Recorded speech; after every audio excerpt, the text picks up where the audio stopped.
Oggi abbiamo inaugurato l'ampliamento del 50% di idrovora dei Fossa dei Negadi, portando l'attuale portata a 12 metri cubi al secondo. Facendo così abbiamo aumentato notevolmente la sicurezza idraulica di questo territorio, un territorio di circa 980 ettari, importantissimo sia dal punto di vista urbanistico che dal punto di vista agricolo. I lavori di implemento hanno previsto l'aggiunta di una nuova pompa, un nuovo gruppo di pompaggio. La capacità del sollevamento dai precedenti 8 metri cubi al secondo si è passati a 12 metri cubi al secondo.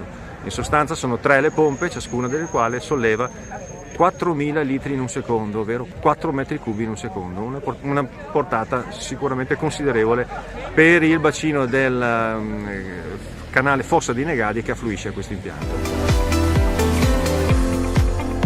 Abbiamo anche messo mano allo sgrigliatore, aumentandone le dimensioni, rendendolo più efficiente, e quindi nel complesso si è trattata di un potenziamento ad ampio spettro, diciamo, dell'opera. È un'opera importantissima con la terza pompa che hanno messo, perché avevamo sempre il paese sotto acqua. Sicuramente è l'angelo custode di questo territorio e va comunque a salvaguardare l'acqua che arriva comunque da Mansuè, Porto Buffolè, Fontanelle.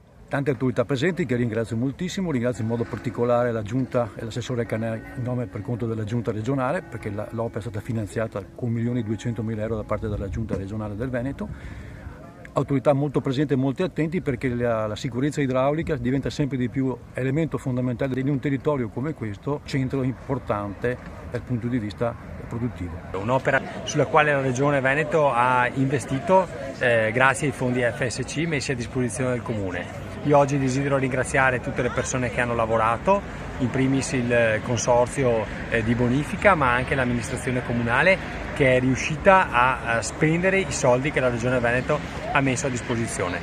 Questo è grazie al lavoro in sinergia di tutte le istituzioni, a partire dal Presidente della Regione Luca Zaia, alla provincia e all'Associazione Nazionale Bonifiche Italiane e soprattutto all'Associazione Nazionale Bonifiche Veneto, grazie al Presidente Romano, che ha dimostrato grande vicinanza non solo al territorio di Gorno Monticano con quest'opera, ma a tutto il Veneto, dove abbiamo avuto grandi prove di efficienza. Soprattutto qualche mese fa abbiamo visto che il territorio e soprattutto la reggimentazione idraulica ha resistito benissimo, e questo è credo la cartina tornasole di un'efficienza a 360 gradi.